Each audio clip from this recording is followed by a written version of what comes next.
Welcome to magic spoon kitchen. ఇవాళ మనం చేస్తున్నటువంటి రెసిపీ రొయ్యల వేపుడు.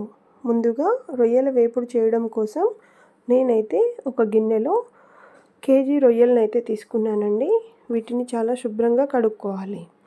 ఇందులో 1 టేబుల్ స్పూన్ పసుపు మరియు 1.5 టేబుల్ స్పూన్ సాల్ట్ అనేది వేసుకొని పసుపు మరియు సాల్ట్ అంతా కూడా రొయ్యలకు పట్టే విధంగా ఒకసారి ఇలా కలుపుకోవాలి. ఇలా కలిపిన తర్వాత మనం ఇందులో ఒక చిన్న గ్లాస్తోన వాటర్ అనేది పోసుకోవాలి. ఇక్కడ వాటర్ అనేది మరీ ఎక్కువ పోయొద్దండి. ఎందుకనంటే రొయ్యల్లోన ఉడికించేటప్పుడు కొంత వాటర్ అనేది ఆటోమేటిక్గా బయటకు వస్తుంది. ఇలా స్టవ్ ఆన్ చేసుకొని ఈ రొయ్యలన్నీ కూడా చక్కగా ఉడికే విధంగా మనం చూసుకోవాలి. చూసారు కదండి, ఇక్కడ రొయ్యలు ఉడికేటప్పుడు ఎన్ని వాటర్ వచ్చాయో. సో ఈ వాటర్ అంతా కూడా ఇంకిపోయేంత వరకు మనం వీటిని ఉడికించుకోవాలి. ఇప్పుడు ఇలా ఉడికించుకున్నటువంటి రొయ్యలను మనం ఫ్రై చేసుకోవాలి. అందుకు ఒక బాండల్ పెట్టుకొని ఇందులో నేనైతే 4 టేబుల్ స్పూన్ల ఆయిల్ అనేది వేసుకుంటున్నానండి. ఇలా ఆయిల్ కొంచెం వేడెక్కాక ఒక మీడియం సైజ్ ఆనియన్ అనేది సన్నగా తరిగింది ఇందులో వేసుకోవాలి. అలాగే ఒక 2 రెమ్మల కరివేపాకును కూడా ఇందులో వేసుకొని చక్కగా ఫ్రై చేసుకోవాలి. ఇలా ఆనియన్ కరివేపాకు మొత్తం కూడా ఫ్రై అయ్యేటట్టు మనం మీడియం ఫ్లేమ్ పెట్టుకొని చక్కగా వీటిని ఫ్రై చేసుకోవాలి. ఈ ఆనియన్ అండ్ కరివేపాకు వేగిన తర్వాత ఇందులో ఒక మీడియం సైజ్ టమాటోను కూడా వేసి చక్కగా ఫ్రై చేసుకోవాలి.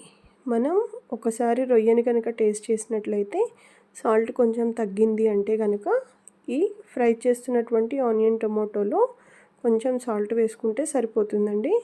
గ్రేవీలో మనకి ఆ సాల్ట్ అనేది సెట్ అయిపోతుంది.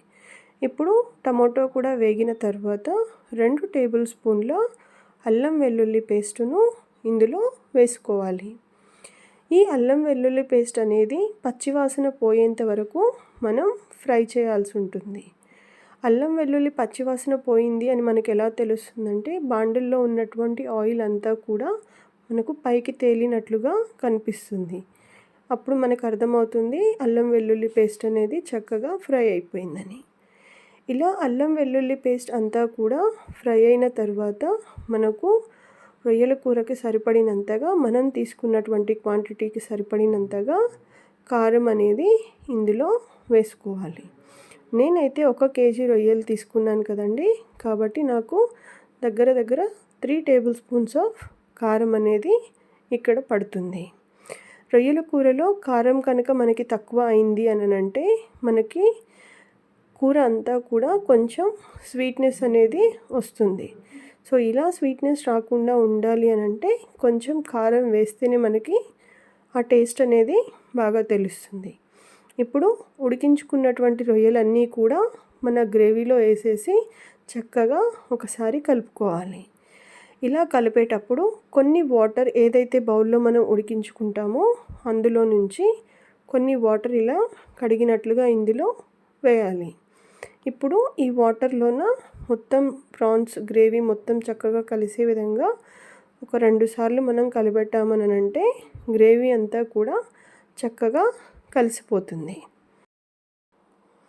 ఇప్పుడు ఈ గ్రేవీ అంతా కూడా చక్కగా కలిసిన తర్వాత కర్రీ కొంచెం దగ్గర పడుతుంది. ఇలా కర్రీ అంతా కూడా దగ్గర పడిన తర్వాత 1.5 table spoon garam masala powder ఇందులో వేసుకోవాలి.